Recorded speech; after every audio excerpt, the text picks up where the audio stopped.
Saludos, Salvador. Hola, Javier, odioso Soy Héctor, Lorum. soy Héctor. ¿Cómo estás, Salvador? Qué gusto saludarte. ¿Cómo te va? Muy bien, ¿y tú?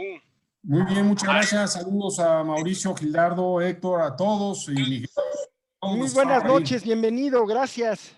Qué Igual gusto a verte. Roberto López, a todos. Aquí estamos listos ya con el arcabuz y todo lo que se haga falta para emplearse en esta charla. Todo Gracias. tipo de macanas y macanas y demás instrumentos. Hola, Héctor González, desde Monterrey, nos están aquí visitando. Toletes. Muy bien, pues vamos a dar inicio. Bienvenidos. Este es el Centro de Estudios Baltasar Gracián. Nos pueden ustedes localizar en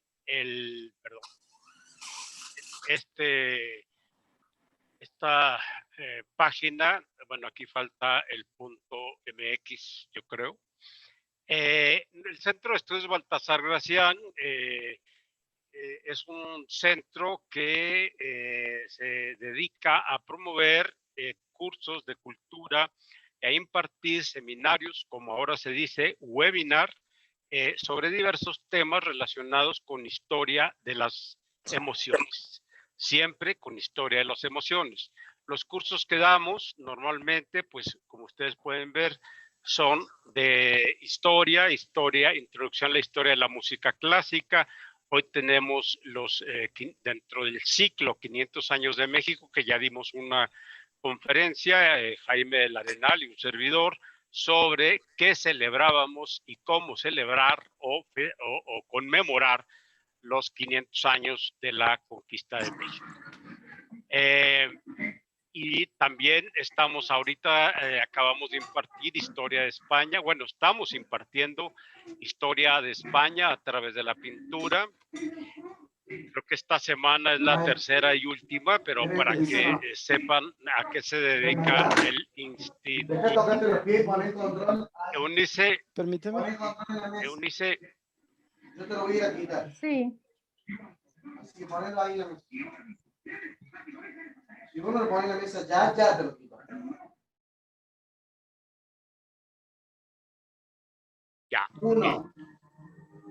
En la mesa. Se sigue escuchando uno que dice Romina. Se siguen escuchando. Siguen entrando. Bueno, entonces les decía, el Centro de Estudios Baltasar Gracián ofrece diversos cursos de historia de las emociones, ese es el enfoque. En ese momento se está impartiendo historia de la música clásica. Próximamente tenemos el 8 de febrero Angela Merkel, arte de la política, historia natural del miedo, cultural del miedo, que estaremos iniciando el próximo 11 de febrero, introducción a la ópera, con un magnífico expositor, Héctor López Bello. Napoleón, que estratega militar y estadista, lo vamos a impartir Gildardo López, el maestro Gildardo López, que está aquí presente. Bienvenido, Gildardo, buenas noches. Tienes tu micrófono apagado. Muchas gracias, bienvenidos todos, gracias Roberto, bienvenido aquí. Gracias a todos por Muy bien. acompañarnos. Este curso empieza en febrero 10. Pueden ustedes consultarlo en la página del Centro de Estudios Baltasar Gracián, www.bgracian.com.mx. También el Centro EOLAS, que es el hermano del Centro de Estudios Baltasar Gracián, está ofreciendo y nos compartimos esta promoción, litigio electoral, curso intensivo. Lo va a dar el maestro Gildardo López, que nos acompaña aquí hoy en este seminario. Yes. Curso Mundial 2021, ejercicio de perspectiva geopolítica, próximamente también, y se pueden ustedes inscribir o tener acceso en nuestra página www.gracian.com.mx. El Centro de Estudios Baltasar Gracián entonces les da la bienvenida. Esperamos que no sea la primera vez los que nos visitan por primera vez. Y también le damos la bienvenida de manera especial a nuestro expositor de hoy, Roberto López Vides, a quien conozco al parecer desde hace casi 40 años. Fuimos compañeros por ahí en alguna institución escolar. Pero lo que sí les puedo decir es que es un erudito, él es abogado, es un erudito, bibliófilo, admirador de la técnica moderna y sobre todo cuando se refiere a cuestiones de armamento, de guerra, y también él es no solo analiza el fenómeno de la guerra y la estrategia militar, sino también lo he escuchado y ya nos lo compartirá cuando hablemos de Napoleón, reflexionar sobre la teoría y los fundamentos teóricos de la guerra y de todo lo que conlleva la guerra, es decir, la representación de la fuerza, como es el caso de la sesión de hoy, la representación del poder y los recursos materiales también de la guerra. Pues dejo con ustedes sin más a Roberto López Vides. Bienvenido, amigo y erudito Roberto. Yo soy su servidor, Salvador Cárdenas Gutiérrez, director del Centro de Estudios Baltasar Gracián. Bien, pues les dejo entonces al expositor. Muchas gracias, bienvenido. Muchas gracias, Roberto. Salvador. Muchas gracias, Gildardo, Eunice. Bienvenido, muy buenas noches. Muy buenas noches a todos. Un gusto estar con ustedes. Vamos a presentar aquí. No sé si se pueden ver. Aún no se ve, Roberto. Ok, permíteme un segundito Sí, sí, para ir por supuesto. armando esto, compartir pantalla. ¡Cállate!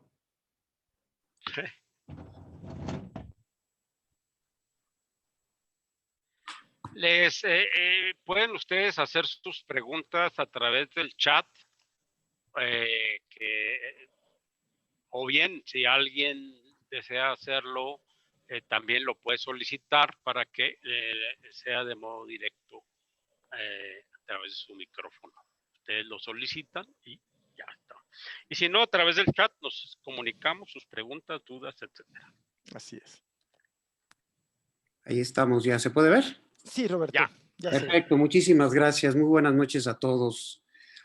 Pues vamos a platicar de la conquista de México, pero desde un punto de vista bélico armamentista. Vamos a platicar de cómo se enfrentaron dos culturas, dos mundos completamente distintos, cómo llegaron a lo que von Clausewitz denomina la fricción. La fricción es lo que se da en el campo de batalla, es el desgaste, es el choque entre hombres y armas.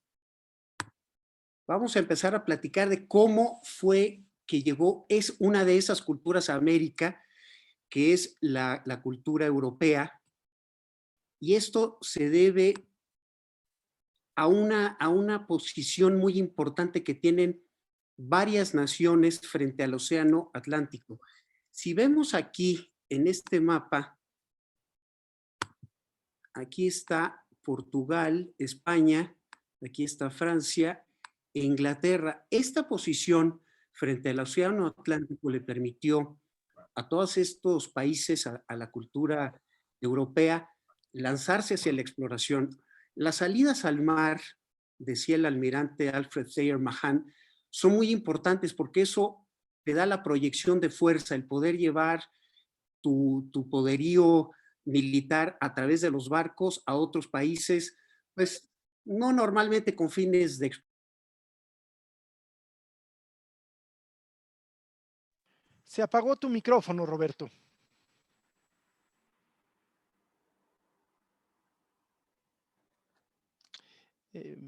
Activa tu micrófono, por favor, Roberto. Aquí, Gracias, Roberto. Ya se escucha bien, gracias, sí. ¿Hasta dónde se escuchó? prácticamente hasta esta condición de encontrarse frente al Océano Atlántico. Perfecto. El almirante Alfred Thayer Mahan, un filósofo y teórico de la guerra naval del siglo XIX, dice que es muy importante la ubicación de un país frente al mar, le permite proyectar fuerza, proyectar su poderío militar, no normalmente con fines de exploración o de conocimiento, sino de conquista imperial. Y uno de los elementos importantes de todos estos países que señalé, Portugal, España, Inglaterra, es este que vemos aquí, la tecnología naval. Los barcos iniciales, los primeros barcos que navegaron el Mediterráneo tenían fondo plano, no tenían alto bordo, no podían hacer travesías largas. Entonces, hacia finales de la Edad Media se empiezan a diseñar barcos con piezas móviles en su costillar. El costillar del barco es muy importante porque eso le permite no solo absorber los golpes del mar, sino también alojar en sus bodegas grandes cantidades de materiales que pueden ser caballos, hombres, si se están extrayendo de minas, minerales y demás, bueno, regresar con carga de oro. Entonces, este tipo de barco, la nao, es el que permite, en el caso de España y de Portugal, pues proyectar su fuerza primero hacia África, que son las primeras navegaciones de los portugueses, que bajan por toda esta costa de África hacia la India, buscando el comercio con el Oriente, y posteriormente los españoles, el primer explorador que fue Cristóbal Colón, que llegan a las islas del Caribe de América. Estas islas son muy importantes porque los primeros asentamientos que se dan ahí le permiten a los colonizadores españoles aclimatarse, conocer el tipo de poblaciones con las que se iban a estar enfrentando y crear bases de abastecimiento a través de las cuales pues iban a poder generar pues ya no solo sus exploraciones y navegaciones, sino ya las conquistas. La supremacía española. ¿Por qué los españoles llegaron a ser, en mi opinión, los grandes soldados del siglo XV, el siglo XVI? Esto empieza con la Reconquista. La Reconquista de España es una lucha de siglos contra los califatos árabes, y esto va refinando, va generando una raza guerrera con un sistema de guerra terrible porque era totalmente sin piedad, sin misericordia hacia sus enemigos. Y uno de los soldados más importantes de esta época que pelea para los reyes católicos es este que aparece aquí en la pantalla. Es Gonzalo Fernández de Córdoba, el Gran Capitán. El Gran Capitán transita en la organización de los ejércitos españoles del medievo al Renacimiento. Esto es muy importante porque en la época medieval, ¿cómo se peleaba? No había ejércitos, llamémosle profesionales o ejércitos permanentes. Lo que había, por lo menos en España, eran las mesnadas. El rey llamaba a los señores feudales a que le proporcionaran soldados, en el caso de la Reconquista, para pelear contra lo que ellos denominaban los moros. Después de la toma de Granada, los reyes católicos emiten la primera Real Ordenanza en 1493, en la cual se sientan las bases del ejército español moderno de esa época. Se crean capitanías, compañías, coronelías, es decir, ya una organización permanente con soldados profesionales que estuvieran listos para pelear a las órdenes de su rey en el lugar y en el momento que se necesitara. El Gran Capitán es muy importante en la generación de estos ejércitos modernos porque, derivado de las fricciones que tenía el reino de Aragón con Francia, después de la Reconquista se dan varios enfrentamientos con Francia en territorio italiano. ¿Por qué? Porque parte de los reinos españoles era el de Nápoles. En 1497, 1501 más o menos, se empieza a generar una ambición de los reyes franceses por tener presencia en Italia. Y se aprovechan de que Ludovico el Moro, Ludovico Sforza, en una lucha que tiene Milán contra Florencia, contra los estados pontificios y contra Nápoles, pide ayuda del rey francés y bueno, esto genera un conflicto en Italia en el cual intervienen las tropas españolas. Es aquí el crisol del ejército español del Renacimiento, de los famosos tercios. ¿Qué son los tercios? Si bien es un tercio ya tardío, esta es la batalla de Rocroi en el siglo XVII, aquí nos da una idea de un sistema militar muy importante que dominó los campos de batalla de Europa durante muchas décadas, podríamos decir un siglo y medio. ¿Qué es lo que vemos aquí? Vemos soldados profesionales armados primeramente ¿con qué? Con picas. Las picas, ¿qué es lo que nos permite generar un erizo, un cuadro supuestamente impenetrable para la caballería? Aquí vemos algunos caballos que ya chocaron contra las picas y una formación de hombres que pelean hombro con hombro, entre los cuales vemos rodeleros, como este hombre aquí con su espada, otro acá con su rodela. La rodela es el escudo de acero que se utiliza para combatir con la espada en una mano y para protegerse la rodela en otro. Pero también intercalados en esta formación había, en la época de las guerras de Italia, de las primeras en las que intervino Gonzalo Fernández de Córdoba, había arcabuceros y había también ballesteros. ¿Qué es lo que permitía esto? Generar una barrera ¿cómo se llama? No solo de proyectiles, sino de virotes de las ballestas, que permitiera ir diezmando al enemigo en la medida que se acercaban al cuadro. Este tipo de formaciones son básicas en la guerra hasta el siglo XIX. ¿Por qué? Porque le permitía a los hombres proteger sus flancos, proteger su espalda. Y es esto lo que le va a dar una gran ventaja a los conquistadores en América. Pero eso lo vamos a ver en un momento más. Ahorita vamos a pasar a el armamento y las tácticas europeas, cómo llegan a América. Aquí vemos, estas son pinturas de un pintor catalán, Augusto Ferrer Dalmau. Las escogí porque siento que captura muy bien el espíritu del momento, el Zeitgeist, como se le dice en alemán. Aquí vemos, por ejemplo, a Hernán Cortés ataviado con media armadura. Hay algo muy importante, cuando llega a América, no se trae el traje completo de guerra, la armadura completa. Lo que se busca es tener un poquito más de flexibilidad, de agilidad y sobre todo pues ante el calor y la humedad de los lugares en los que desembarcaban, por ejemplo, Veracruz, pues defenderse un poquito del clima. Sí hay un elemento importante.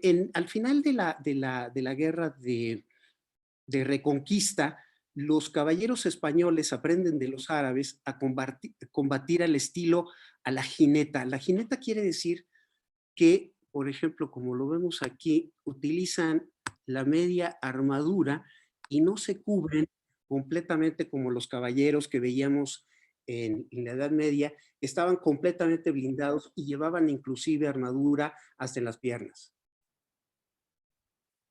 Combatir a la jineta permitía tener mayor movilidad y permitir que el caballo se moviera también más rápido. No se utilizaban las lanzas pesadas que se utilizaban en Europa, sino lanzas un poco más ligeras.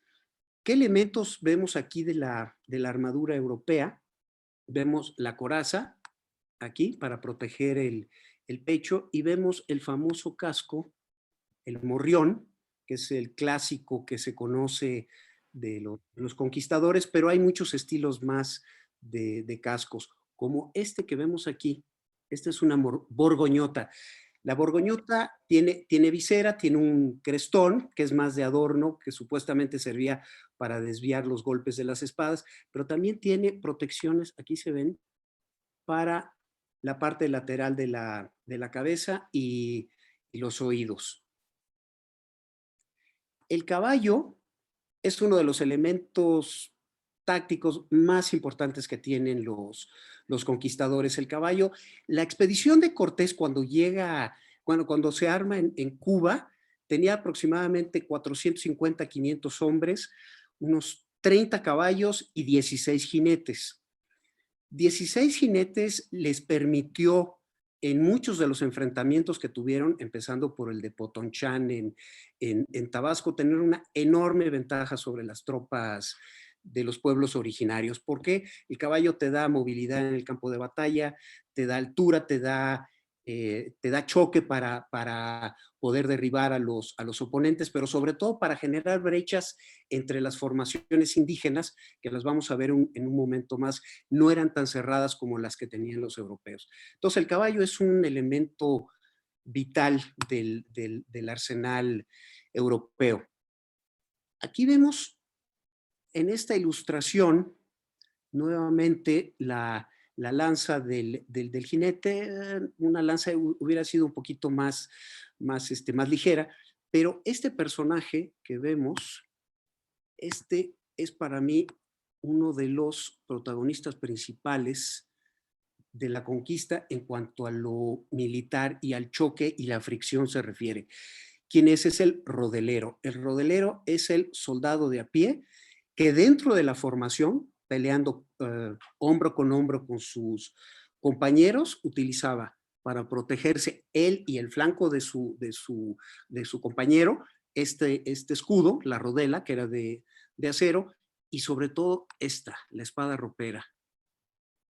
La espada tenía una gran ventaja sobre las armas de los indígenas porque, como veremos en un momento, las macanas aztecas requerían levantar el brazo para poder golpear al oponente. Y mientras se hacía ese movimiento, la espada de acero podía penetrar, se podía utilizar para penetrar las armaduras que eran de algodón, con un poco de brea para hacerlas más rígidas. Podían penetrar eso y generar pues una matanza de los pueblos originarios.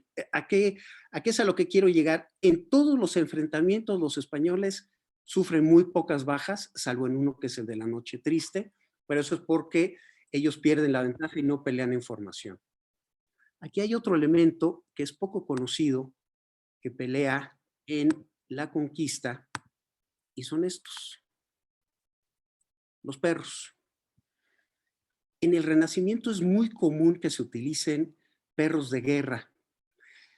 ¿Qué es lo que hacen los perros? Colarse entre las filas enemigas, atacar la parte inferior, las piernas, las partes expuestas de los soldados, de los guerreros enemigos. Y estamos hablando de una especie aquí, una raza de perros que son muy, muy aptos para la guerra, son los mastines españoles. Estos son perros que pesan, el macho debe estar entre 80 y 100 kilos.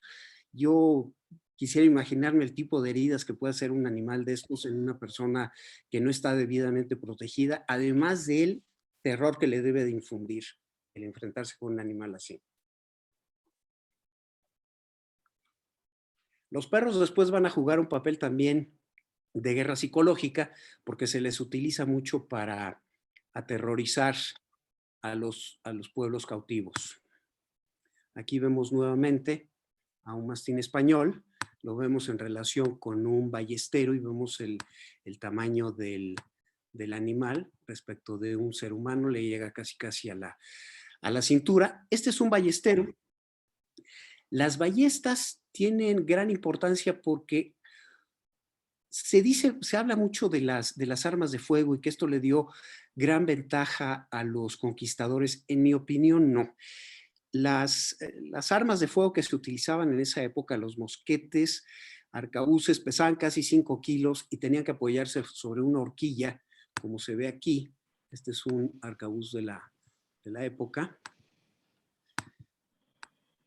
Aquí se ve la horquilla en la cual está apoyado. ¿Por qué? Porque pesaban 5 kilos y tenían un sistema de ignición muy complicado que era una especie de serpentín, como una mecha de cuatón que tenía que estar perfectamente seco para poder hacer combustión y poder llegar a la pólvora y dispararse. Se podía cargar 1 o 2 cargas por minuto, y para que un arma de fuego tenga de veras efectos sobre una formación enemiga, se necesita una cadencia de fuego muy, muy intensa. Con 13 escopeteros yo no creo que hayan podido hacer gran cosa los conquistadores, pero con Perdón, los Roberto, y ballesteros, además se perdón, carga por el frente, ¿verdad? Se carga se por carga el por la frente, boca, además. es correcto. Entonces tienes que Sí, ponerlo así, exacto. horizontal, para cargarlo por la boca. Y si ves, mira, me voy a regresar aquí a esta lámina, porque este elemento es importante. Aquí se ve en este conquistador, si ves aquí unas como bolsitas, Así es. esos son los 12 apóstoles, son 12 cargas ya premedidas, prepesadas, para poder cargar por la boca, aquí, el arcabuz. Entonces, pues no era algo ni fácil ni rápido, era bastante engorroso, pero bueno, alguna utilidad tenía. Ahora, Y me imagino que mientras el arcabucero o el granadero, en fin, carga, pues recibe una lluvia de diversos proyectiles, ¿verdad? es correcto, por eso era importante luchar en formación. La formación, los rodeleros con sus escudos, con sus espadas, te estaban protegiendo, estabas luchando junto con tus compañeros hombro con hombro. E intercalados entre ellos estaban los ballesteros. Entonces, podías mantener una cierta lluvia de proyectiles hacia las formaciones indígenas que los fueran minando en cuanto a su número, ¿no? Pero es para mí el arma más importante, el rodelero, porque es el que pelea cuerpo a cuerpo contra las formaciones de bueno, primero es de los mayas en Potonchán, después es contra los tlaxcaltecas, que se enfrentan en 4 ocasiones distintas, 3 de día y 1 de noche, a los españoles, y bueno, finalmente contra los aztecas.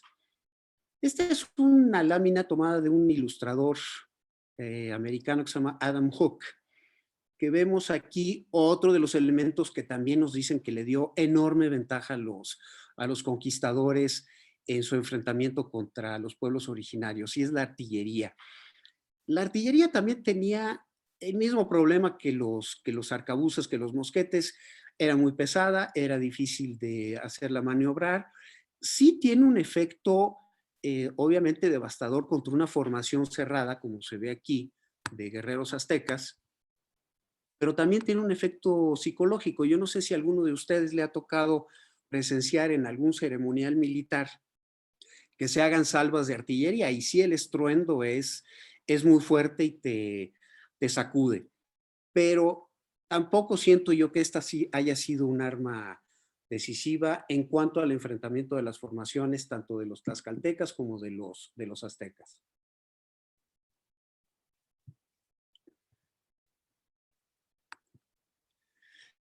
Aquí vemos otra vez una pintura de Ferrer Dalmau, pues la marcha de los conquistadores a través del ambiente que sería selvático, húmedo, caliente de México, lo cual nos lleva a una reflexión importante. ¿Qué tan rápido podían ellos formarse, armar sus arcabuces y empezar a repeler las emboscadas en el caso de los tlaxcaltecas, que se enfrentaron 3 veces de día a los conquistadores? Yo no creo que haya sido muy rápido, por lo cual, y en esto es importante el testimonio de Bernal Díaz del Castillo, que se le ha criticado mucho porque escribió cuando ya estaba muy grande y quizá no se acordaba también, pero bueno, no deja de ser un protagonista, alguien que estuvo presente en estos combates. Y él siempre te relata una cosa: los caballos. Los caballos era lo que lo salvaba. Se formaban los conquistadores, los soldados españoles, y los caballos les permitía maniobrar, romper las formaciones de los aztecas o de los tlaxcaltecas, y no habla tanto de los mosquetes o de la artillería. Los menciona, pero no con el énfasis que le da a la caballería. Aquí vemos la entrada de Cortés a Tenochtitlan. Este cuadro lo escogí porque aquí vemos mezclados entre pues, las personas que no es que los estén recibiendo, yo creo que más bien los están viendo con terrible desconfianza y hasta algo de miedo, a todos estos hombres vestidos de hierro. Aquí vemos los distintos estilos de rodelas, como esta, los escudos de acero, las partesanas, que es una especie de lanza, no es arrojadiza, esa es para pelear en formación. Vemos aquí atrás una alabarda, que también te sirve para repeler los ataques mientras estés en tu formación, y cascos como la borgoñota, el morrión y la celada. La celada es un tipo de casco que utilizaban mucho los artilleros. No tiene visera, entonces eso les permite tener mayor visibilidad.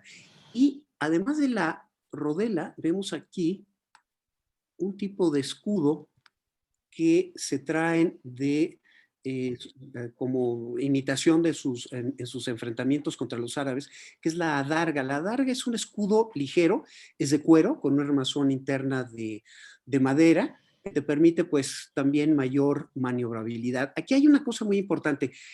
Las armas arrojadizas de los aztecas podían muy poco contra las armaduras y podían ser repelidas con armaduras como esta, que lleva este guerrero tlaxcalteca, que eran camisas de algodón con algún tipo de brea o de resina en la parte exterior para hacerlas un poco más duras, adornadas así con plumas o con flecos de cuero, y estas eran muchísimo más cómodas, y esas las adoptaron los conquistadores. Fue un estilo de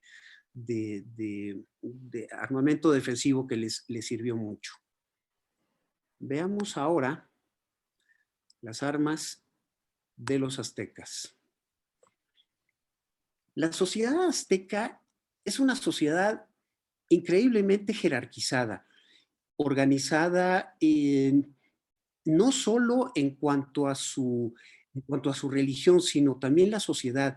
Había reglas para todo, como lo vemos, digo, los códices que vemos hoy en día, el mendocino, florentino, todos estos, son posteriores a la conquista, y muchos de ellos pues se ilustraron, no tanto se escribieron por solicitud ya sea de algún virrey o algún clérigo, pero nos muestran una sociedad muy, muy celosa de las jerarquías, en la cual la guerra sí era una parte central.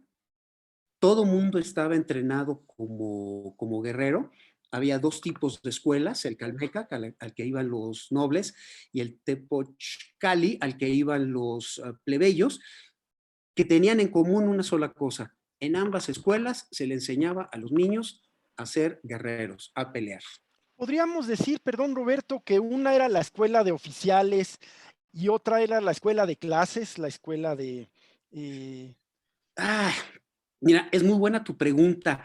Normalmente los oficiales, ya lo veremos ahorita en un momento, venían de la nobleza, pero sí había un sistema, había movilidad social, y la movilidad social era a través de la guerra.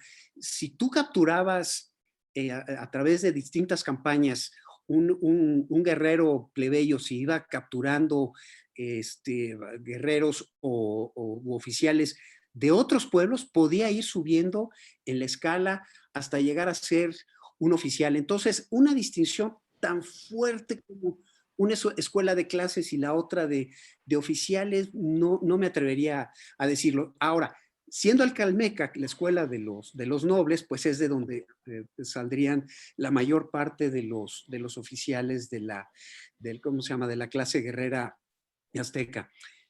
Muy importante, ahorita volvemos a platicar de la estratificación y de las clases guerreras, es el armamento. El armamento de los aztecas era muy sofisticado, era en base a madera y piedra.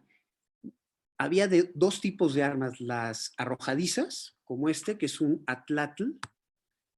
Este de aquí, permítanme un segundo. El atlatl es un arma muy antigua que utilizan todos los pueblos primitivos para la cacería, y es básicamente una palanca. Esta es la palanca y este es el proyectil. El proyectil puede lanzarse más o menos hasta una distancia de unos 40, 50 metros, con la ventaja que si tú tienes un grupo grande de hombres entrenados para lanzarlo, pues puedes generar una andanada fuerte y con esto inicias normalmente un enfrentamiento. La batalla azteca empezaba con las armas arrojadizas.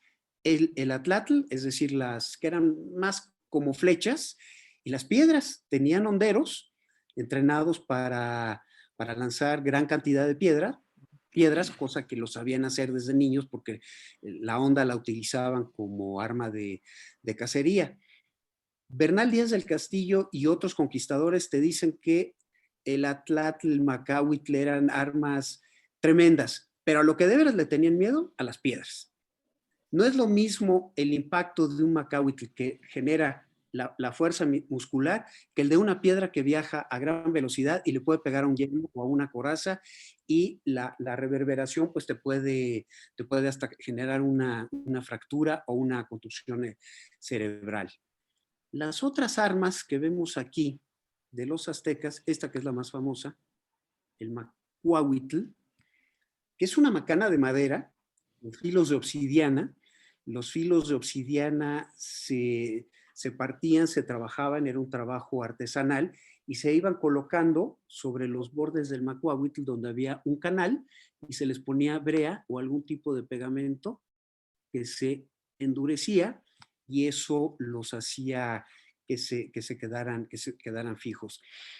Contra armaduras de acero, pues poco servían los macahuitl y contra el enfrentamiento, enfrentándose contra un rodelero, pues el rodelero moviendo por un lado el escudo y con el otro lanzando estocadas, tenía la ventaja el soldado europeo. El azteca tenía que pelear en formaciones abiertas, ahorita les voy a enseñar un dibujo, porque como tenían que maniobrar con sus macuahuitl, no podían protegerse hombro con hombro como lo harían los europeos. Pensemos un poquito en las falanges macedónicas o incluso en las legiones romanas. ¿Cuál era la ventaja que tenían? Pelear en formación, protegiéndose unos a otros. Aquí vemos otra arma muy importante azteca, es esta lanza. No es arrojadiza, es una arma de choque, es el tepostopili. Tiene una tecnología similar al del macahuitl. También tenemos una cabeza de madera acanalada en esta zona y con los filos de obsidiana pegados con resina. ¿Con qué se protegían los guerreros aztecas? Bueno, en una primera instancia con este tipo de escudo, el chimali, que eran escudos de madera, de carrizos, muy adornados según el rango de los guerreros. Podían tener un trabajo de arte plumario muy intrincado. Que recuerda a las rodelas, ¿verdad? ¿Perdón? Recuerda a las rodelas. Sí, un poquito, a la darga más bien, que era un escudo más ligero, ¿no? Platicamos un poquito de la estratificación. El ejército azteca, les decía yo hace unos momentos, se entrenaba en el Calmecac, en el Tepochcali, y los guerreros salían a campaña como, inicialmente como tlamemes, es decir, cargadores. Las campañas que llevaba a cabo el ejército azteca, pues no podían hacerse a grandes distancias porque sus líneas de comunicación dependían pues de cargadores individuales que llevaban con ellos los alimentos, las armaduras, el armamento de los guerreros. Entonces, todas las campañas que pelean los ejércitos aztecas son en zonas, no diría aledañas a Tenochtitlan, pero sí cercanas. La expedición más lejana que llegan a montar es una hacia Michoacán y otra a Oaxaca en contra de los mixtecos y los zapotecos. Entonces, el guerrero azteca empezaba su carrera como tlameme, como cargador. En la medida que el guerrero al cual servía era una especie de paje de rodela, tlameme, o sea, le cargaba a un guerrero de mayor jerarquía, pues su armamento, comida, etcétera, podía ir aprendiendo de este guerrero el arte de la guerra y en algún momento se le permitía combatir ¿Como qué? Como un guerrero joven armado únicamente con los atlatls que ya vimos o inclusive con las ondas. En la medida que fueran adquiriendo mayor destreza, podían empezar a combatir en combate individual y a tener acceso a armas como esta, como el macahuitl y el chimali, el escudo, y ahí es donde empezaría su carrera ascendiente dependiendo de su destreza. ¿Qué significa esto? Que había grados distintos para los guerreros según el número de cautivos que pudieran atrapar en distintos enfrentamientos. Y esto te podía llevar a las órdenes, llamémosles órdenes de caballería del ejército azteca, como los guerreros tigre o celotl o águila, cuautli, que eran órdenes compuestas por soldados profesionales que muchas veces eran los que enseñaban en las escuelas como el Calmeca o el Tepochcali a los jóvenes guerreros, pero además tenían dentro de la sociedad azteca una importancia y un rango muy importante. Recibían las mejores armas, una armadura de algodón que se llama Ichcahuipili, que es nuevamente como lo que les mostraba que utilizaban los conquistadores, copiándolos, que es esta camisa de algodón, con una capa de resina para hacerla más resistente. Pero además les daban este traje que vemos aquí, el tlahuistli. Es un traje de algodón cubierto de plumas, bordado con plumas, lo cual los hacía pues espectaculares. Y muchos de los capitanes llevaban además este tipo de adornos en las espaldas para demostrar que eran muy valientes, pero yo digo que también para que los generales pudieran ver a distancia el movimiento de sus tropas. Aquí vemos varios ejemplos de armaduras. Este es un guerrero inca. Estos tenían una gran ventaja que como utilizaban ya metales como el cobre, podían utilizar cascos, yelmos y armas con puntas de metal. Pero bueno, aquí vemos a un guerrero águila, Cuautli, con su armazón de espalda, mostrando sus logros en batalla, su macuahuitl y su chimali ornamentado. Esta es una línea de batalla azteca. Es una pintura de un ilustrador americano, Adam Hook. Aquí vemos una cosa muy interesante. No hay una formación, hay una agrupación. La formación es pelear hombro con hombro y que el escudo del vecino te protege también a ti y los dos van dando estocadas o tienes las lanzas, las picas o los alabarderos y peleas adentro de un erizo, de una especie de tortuga blindada. No así con los aztecas. ¿Cómo iniciaba una batalla azteca? Se reunía el ejército, enfrentaba al enemigo, había un intercambio de insultos, gesticulaciones genitales, una serie de cosas de estas, y luego venían las armas arrojadizas, el atlatl y las piedras. Se ha documentado el uso, por ejemplo, de silbatos, pitos y ocarinas por parte de los guerreros aztecas, ¿verdad? A efecto de causar un impacto en el enemigo, ¿verdad? Así es, eso también lo relata Bernal Díaz. Le dice que antes de enfrentarse a los aztecas, en algunas de las batallas, lo primero que percibían era el griterío, o sea, los aullidos, ¿no?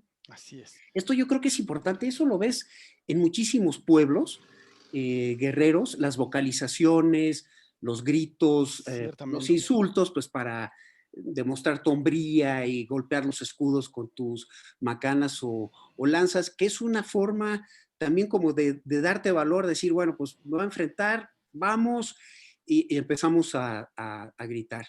Entonces, después de las armas arrojadizas, los atlatls y las piedras, ¿qué es lo que venía? Una carga. O sea, venía el empuje de toda esta formación de guerreros que corrían hacia el enemigo buscando el choque, la fricción, como le llama von Clausewitz. La fricción esa es la guerra, eso es el combate. el que hombre a hombre se enfrenten con sus armas de puño, su macahuitl, se defiendan con su chimali y enfrenten al contrario. ¿Para qué? Para derribarlo. Aquí hay un elemento muy importante sobre la guerra azteca. No es el mismo estilo de guerra que los europeos. Los soldados españoles buscaban matar a sus enemigos. Aquí no había miramientos. Los aztecas no. Como su carrera militar dependía de cómo iban escalando distintas posiciones en base al número de cautivos que atraparan en el campo de batalla para llevar a sacrificar, entonces ellos más bien lo que buscaban era inhabilitar, no matar, sino derribar a los oponentes, prenderlos y llevárselos con ellos. Entonces esto en muchas ocasiones le ocasionó enorme desventaja al ejército azteca. Inclusive hubo un par de veces que llegaron a derribar al mismo Cortés y por no matarlo en el momento, sino quererlo prender para sacrificarlo, pues perdieron esa oportunidad, ¿no? Estos guerreros que vemos aquí son en la escala de ¿cómo se llama? Guerrera de los aztecas de profesionalización, es el escalón más alto. El nombre un poquito difícil de pronunciar, pero es Cuauhticue. Estos eran guerreros que ni siquiera estaban en contacto con los niños en las escuelas, eran guerreros que todo el día estaban entrenando, tenían barracas especiales, se rapaban la cabeza, al estilo Mohawk diríamos hoy en día, y eran los que recibían el mejor armamento, presentes, podían tener varias mujeres a su disposición. Era una especie de casta que se cuidaba y se tenía únicamente para la guerra. ¿Qué vemos en el Cuauhticue? El escalón final de una sociedad estratificada que tenía por centro de su cultura la guerra. Entonces estamos hablando de los guerreros más reverenciados y más respetados por lo menos en Tenochtitlan. Vamos a ver muy rápido algunos enfrentamientos. Lo nombré piedra y madera contra acero y pólvora. Aquí vemos pues la ventaja que te da el caballo. Si bien el macahuitl vemos que puede generar heridas tremendas al caballo, pues no lo suficiente como para matarlo o derribarlo. Sí hubo ocasiones en las que varios guerreros lograron sobreponerse a uno o dos caballeros españoles y derribarlos, matar a sus caballos. Pero vemos la altura que te da el caballo y obviamente pues si en una carga, aunque fueran 16 jinetes, pues tenías el choque y la rapidez que te permitía maniobrar dentro de las líneas aztecas, que como ya vimos, pues era un orden, una agrupación, y no necesariamente estaban en un orden cerrado, hombro con hombro. Aquí vemos de nuevo al caballo, a la jineta, con media armadura, su lanza y con la adarga, que era el escudo ligero. No necesitaban más para romper las formaciones de los aztecas. Esta es otra pintura de Ferrer Dalmau. Aquí lo que vemos es algo que relatan pues casi todos las crónicas y sobre todo lo vemos por ejemplo en el lienzo de Tlaxcala y lo menciona el mismo Bernal Díaz del Castillo, que es cómo fuera de la formación, que aquí la vemos en el fondo, vemos el erizo, ahí están las picas, ahí están los soldados españoles y afuera los aztecas enfrentándose contra ellos. Como fuera de esta formación, lo que te permitía maniobrar y chocar contra el enemigo, pues eran los caballos. En el caso de los enfrentamientos contra los tlaxcaltecas, fueron siempre decisivos. En la retirada de Tenochtitlan, la noche triste, no, porque iban saliendo de la ciudad de noche, tratando de mantener sigilo, después los sorprenden, es una emboscada y bueno, los españoles en esa, no le llamaría batalla, sino enfrentamiento, pierden muchísimos caballos, su artillería, gran número de hombres. Pero unos días después de esa retirada, en Otumba, que es lo que se representa en este cuadro, que ya no tenían artillería, muchos arcabuceros, etcétera, lo que los salva del enfrentamiento contra varios miles de guerreros aztecas son dos cosas básicamente: la formación, el agruparse, escudarse tras las rodelas y la caballería. Aquí hay que entender una cosa muy importante. Cortés, no me atrevería a llamarlo un genio militar, pero era un hombre con gran oficio para la guerra. Tenía lo que en francés se llama el coup d'œil. El coup d'œil es, estando en el campo de batalla, la habilidad del comandante de entender dónde está la debilidad del enemigo para atacarlo ahí. ¿Y qué es lo que pasa en Otumba? Se da cuenta Cortés que en el lugar del Tlatoani, porque era Tláhuac, le cede el mando a su, llamémosle, primer ministro, que era el Cihuacóatl, y con su estandarte era un blanco muy visible, se veía a distancia. ¿Y qué es lo que ve Cortés? Que ya después de convivir con los aztecas entendía el carácter de su religión, pero sobre todo el peso de sus símbolos. Ve al Cihuacóatl y dice, vamos por él.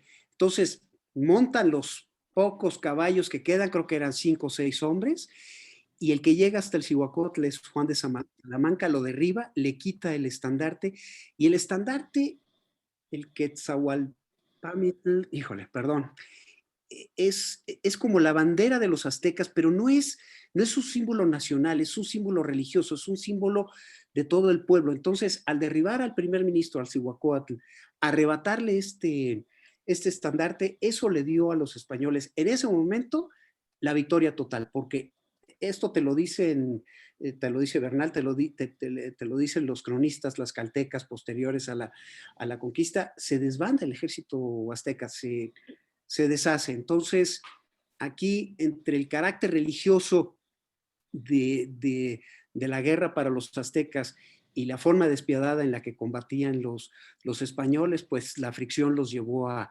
perder esta batalla. Después viene el sitio de Tenochtitlan. El sitio es una campaña muy interesante porque aquí lo que hace Cortés, entendiendo que se trataba de una ciudad fortaleza, lo primero que hace es combatir a todos los pueblos cercanos, los de la Triple Alianza, Xochimilco, a los tepanecas, etcétera. A algunos los derrotó, a otros los convenció de aliarse con él, y aquí es donde la posición de los aztecas como un pueblo imperial muy odiado los lleva a su derrota. Inclusive los pobladores de Xochimilco, con su príncipe Ixtlilxóchitl, toman bando con los españoles y participan en el sitio de Tenochtitlan. ¿Cómo ataca Cortés Tenochtitlan? Que se trata de, pues, una isla con los islotes artificiales, que son todas estas chinampas. La isla debe haber sido esta parte central aquí. Corta el acueducto que viene de Chapultepec para que no tengan abastecimiento de agua fresca, y el acceso por las calzadas, pero también con barcos de guerra patrulla el lago para impedir que accedieran tanto refuerzos como suministros. ¿Qué tipo de barcos de guerra? Se habla de bergantines. Yo creo que más que bergantines eran este tipo de embarcaciones, más de fondo plano, porque el lago es poco profundo, y remos para poder maniobrar en espacios muy confinados, sí, algunos de ellos artillados, para poder bombardear la ciudad. Al final del día, ¿qué es lo que le confiere la gran ventaja a los conquistadores? Pues es el saber pelear en formación, llevar a cabo un sitio bien planeado que obliga a Cuauhtémoc, el último de los emperadores, pues no a rendirse, porque él busca escaparse para continuar la resistencia en otro lugar, pero es un estilo de guerra de aniquilamiento, es una guerra casi total para destruir a un pueblo, dominarlo y convertirlo en tu vasallo. Y además aquí un elemento biológico, la epidemia de viruela, que eso diezmó a los aztecas terriblemente. No sé si quieras añadir algo tú, Salvador, Gildardo.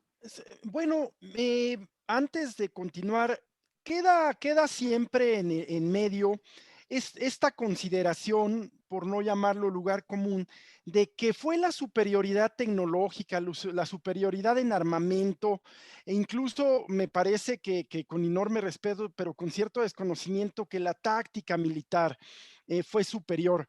Yo creo que ciertamente el uso de armas de fuego tuvo un enorme impacto psicológico, sin duda.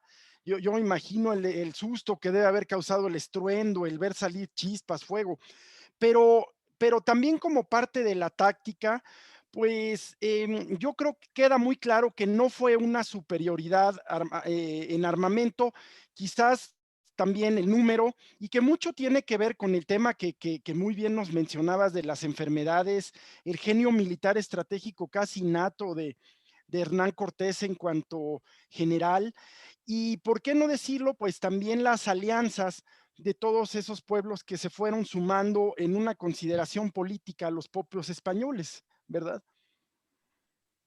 Así es, así es. Pero al final del día es el soldado de a pie, el rodelero en formación, lo que permitió que sobrevivieran en el campo de batalla.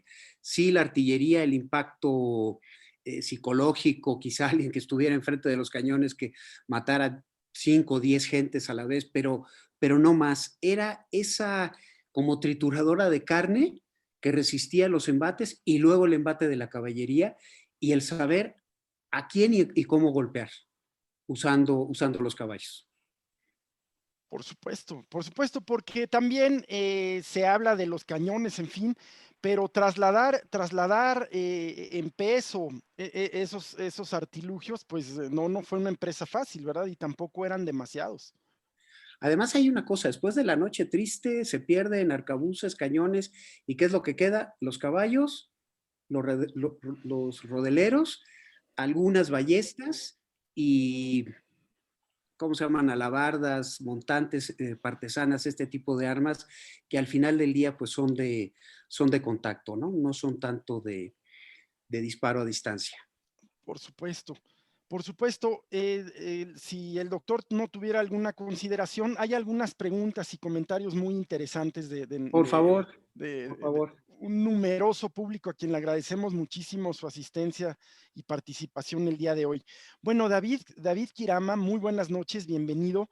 Nos señala que tiene una pregunta, pero no nos la da, entonces en lo que se anima a hacerla, sea por vía del micrófono o aquí en el mismo chat.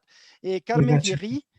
Adelante, por favor. Muy buenas noches, David. Ya está hablando, mira. Qué pena la interrupción, es que como había recién llegado, no sabía si se podía hablar o no.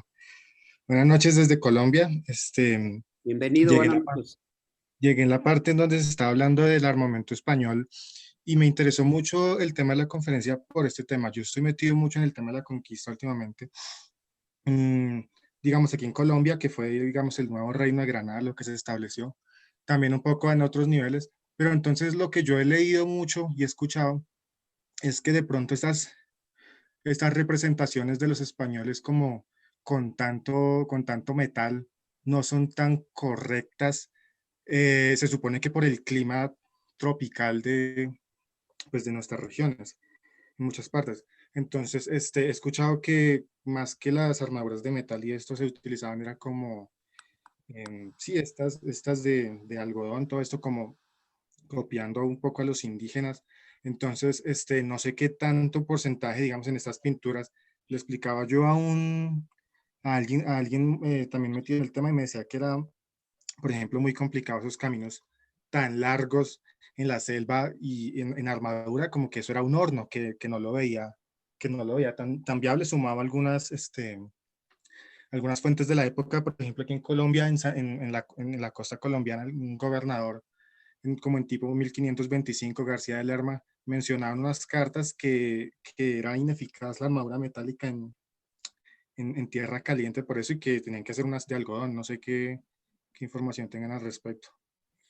Mira, en porcentaje de uso, no te podría decir exactamente cómo se pudo haber llegado a distribuir, pero mira, viendo esta pintura de Ferrer Dalmau, yo sí te podría decir que esto es completamente fantasioso. En la marcha, yo no creo que hayan llevado las armaduras, porque como tú bien señalas, esto es un horno.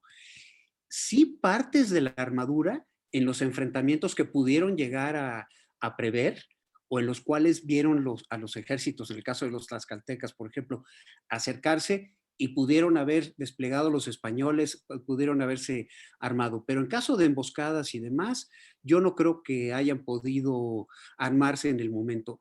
Sí estoy de acuerdo con lo que tú dices, la más, ¿cómo se llama?, común de las armaduras que deben haber utilizado es esta, el Ixcahuipili, que es la camisa de algodón, con resina para hacerla un poco más resistente, que digo, no creo que haya sido extraordinariamente fresca, pero sí era mucho más ligera y era más fácil de portarse en la marcha. Ahora, este cuadro de Ferrer Dalmau sí tiene una cosa muy importante. Cuando Cortés entró a Tenochtitlan, sí lo hicieron completamente armados.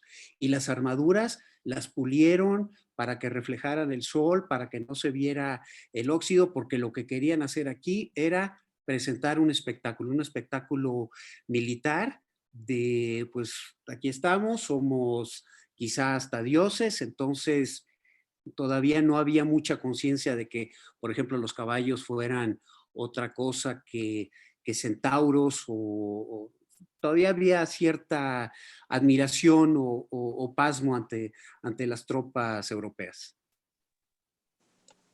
Gracias. Y no sé, otra pequeña pregunta, y no sé si lo mencionaron porque llegué un poco tarde. Por ejemplo, aquí en Colombia, en el Museo Nacional, hay una cota de malla de 1530 más o menos. Tengo entendido que en Europa ya eran como, pues, muy en desuso, pero entonces no sé qué tanto se llegaron a usar acá debido a, pues, la autofinanciación de que los conquistadores les tocaba como con lo que se podía, ¿no?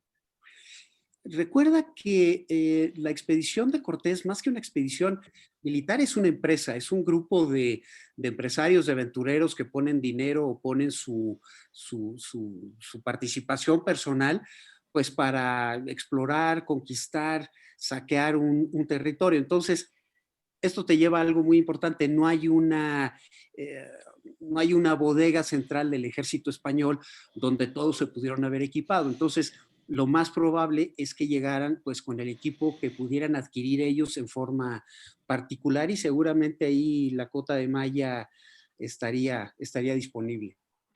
Muchas gracias. Muchas gracias. David, bienvenido. Muchas gracias, como a todos quienes nos hacen favor de vernos. Qué gusto poder llegar a Colombia y a otros tantos lugares. Muchas gracias. Hay bastantes preguntas, doctor Cárdenas, Roberto, que pues me parece que vamos a ir construyendo sobre la propia exposición.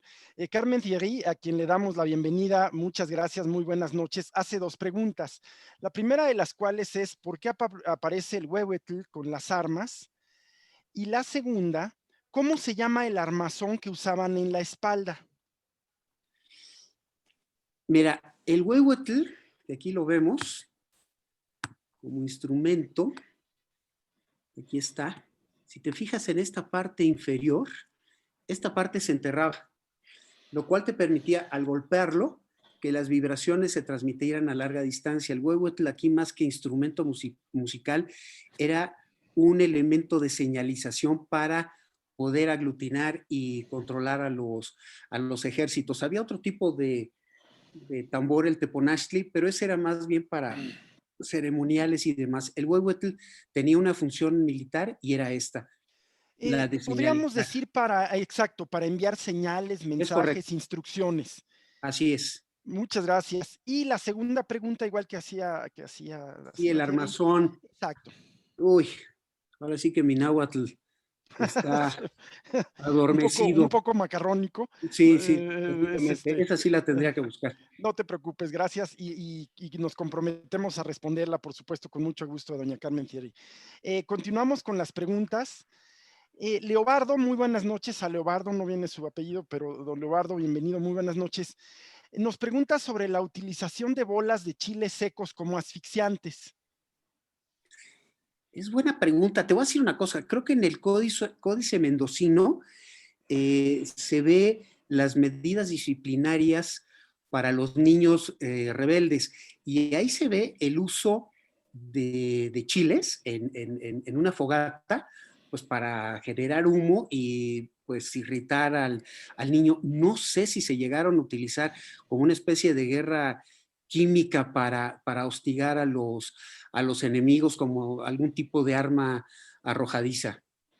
Muy bien, muchísimas. Yo creo que a propósito de esto que dices, Roberto, efectivamente en el Calmecac se usaba como un medio de castigo.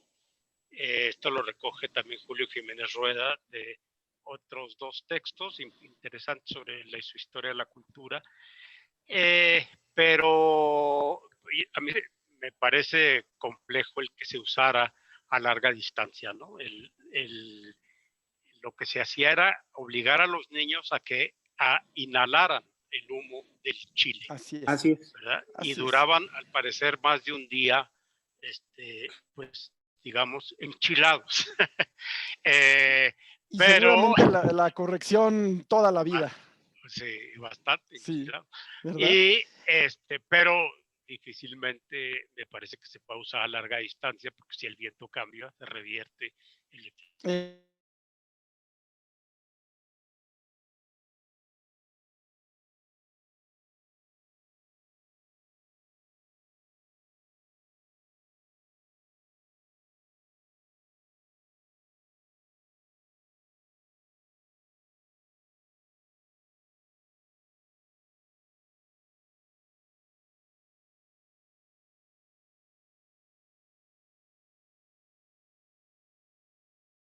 Entonces, es con el que se reconoce a esa nacionalidad. Pero ellos, así mismo, se denominaban mexicas. Muy bien, gracias. Gerardo, Oye, muy bueno. Gildardo, casi ya se nos acabó el tiempo. Entonces, no sé, quizá una pregunta más. Bien. Bueno, yo creo que 2, si me permiten. Pregunta Mariana, muy buenas noches. ¿Cuántas personas conquistadoras cuántas personas conquistadoras se estima que fueron los combatientes? Y pregunta contra los pueblos originarios. Esa es la pregunta completa. ¿Cuántas personas conquistadoras se estima que fueron los combatientes contra los pueblos originarios? Y terminando, es pertinente si se pudiera recomendar alguna bibliografía. Sí, definitivamente. Mira, habría que ver en qué momento, porque la expedición original de Cortés, 450, 500 hombres. Los que llegan a salir después de la noche triste y combaten en Otumba serían como 200. Y aquí un paréntesis importante. Hay una expedición que manda Diego de Velázquez al mando de Pánfilo de Narváez. Cortés los enfrenta, aquí otra vez el genio militar de Cortés, los ataca de noche, con lluvia, con un número muy reducido de soldados, porque divide sus fuerzas. Una fuerza la lleva a atacar a Pánfilo de Narváez, la otra la deja al mando de Pedro de Alvarado en Tenochtitlan. Entonces, depende del momento. Los que desembarcan en Veracruz, alrededor de 500 hombres. Los que llegan a estar en Tenochtitlan ya con los soldados de Pánfilo de Narváez, yo creo que casi 1000. Los que llegan a Otumba, 200. Y después, cuando se rearman en Tlaxcala, preparando el sitio de Tenochtitlan, porque llegan nuevas, ya no serían expediciones, llamémosle refuerzos. Yo creo que al final en el sitio de Tenochtitlan deben haber participado menos de 1000 españoles. Muchísimas gracias, Roberto, doctor. ¿Y sobre la bibliografía recomendada? Pues mira, está que acabo de leer. Roberto, yo creo que si quieres lo ponemos en la el página Facebook. Web. Sí, claro. Sí. Muy bien. Claro. ¿Qué otra, Gildardo? Bueno, hay una que causa curiosidad sobre la estatura de españoles y mexicas. si había una diferencia sustancial. Yo creo que es de esas preguntas que todo el mundo hemos tenido alguna vez en la mente y nunca nos animamos a hacer, ¿verdad? Pues mira, si ves aquí el lienzo de Tlaxcala, no se ve enorme diferencia. Sí. Yo sí creo que la talla de los europeos debe haber sido ligeramente mayor a la de los aztecas. Ahora, los mexicas era gente atlética, muy bien alimentada, que hacía mucho ejercicio. Sus guerreros, por ejemplo, los Coxtique, pues eran profesionales. Entonces, tampoco creo que hayan sido muy Sin duda. bajitos. Sí hay una anécdota en el sitio de Tenochtitlan de un guerrero de la clase otomí, de gran talla, que utilizaba grandes piedras para lanzarlas hacia los barcos de Cortés. Entonces, pues no sé qué sería gran talla, un 80, una cosa así. Muchísimas gracias, Roberto. Yo, por mi parte, pues terminaría dándoles las gracias y le cedo la palabra al doctor Cárdenas para cerrar. Pues muchas gracias, muy interesante, Roberto. Ya se ve que esto da como para un curso largo. Sí, fíjate que sí. Ya nos pondremos de acuerdo, ¿verdad? Nos están viendo y saludos desde Lima, Perú, desde Quito, desde Colombia. De Catamarca, en Argentina. Desde luego aquí en México, en Argentina, desde luego aquí en México también, de muchas partes, ¿no? Culiacán, Monterrey, Pachuca, Naucalpa. Así es. De Monterrey también, desde Hidalgo, Oaxaca. De Cancún. Bienvenidos, gracias.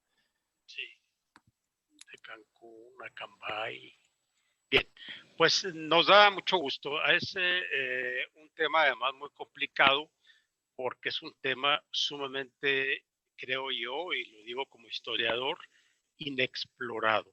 Es un tema en el que Roberto ha hecho una labor de investigación iconográfica bastante difícil, cosa que agradecemos mucho. Y digo bastante difícil porque la iconografía de esta materia pues no es muy extensa. Hay que ir con antenas buscando, ¿verdad?, imágenes que puedan ilustrarnos.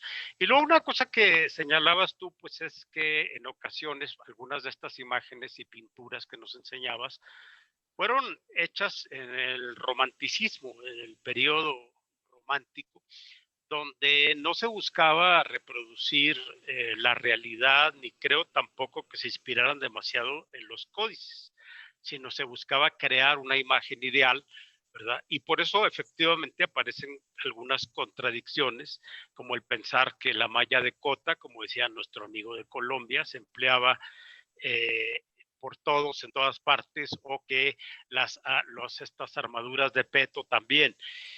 No solo no se usaban por el calor, también no se usaban porque eran muy caras y la mayoría de las personas que integraban la hueste cortesiana pues no eran precisamente, digamos, caballeros en la jerarquía militar heredada del mundo castellano, sino pues eran personas del común, ¿verdad? Que muchos de ellos sabían usar las armas, pero otros muchos evidentemente no eran expertos, ni mucho menos, ni espadachines, ni eran grandes militares, ¿no? Entonces, pues muy interesante, te agradecemos mucho, les agradecemos mucho a todos su presencia y los invitamos, como ya lo decía yo antes de empezar la sesión, los invitamos a que nos busquen en www.Gracián, ¿verdad? Donde hablamos de historia de las emociones. Muchas gracias. Buenas noches. Muchas felicidades, compadre. Excelente. Muchas Abrazo. Gracias. Muchísimas gracias, Roberto. Roberto, muchas gracias. Siempre bienvenido a esta tu casa. Gracias. Gracias a todos. Muy buenas noches. Pues muchas gracias. Estuvo muy interesante. Sin duda. Adiós, Roberto. Muchas gracias. Adiós, Omar, qué gusto. Gracias, gracias.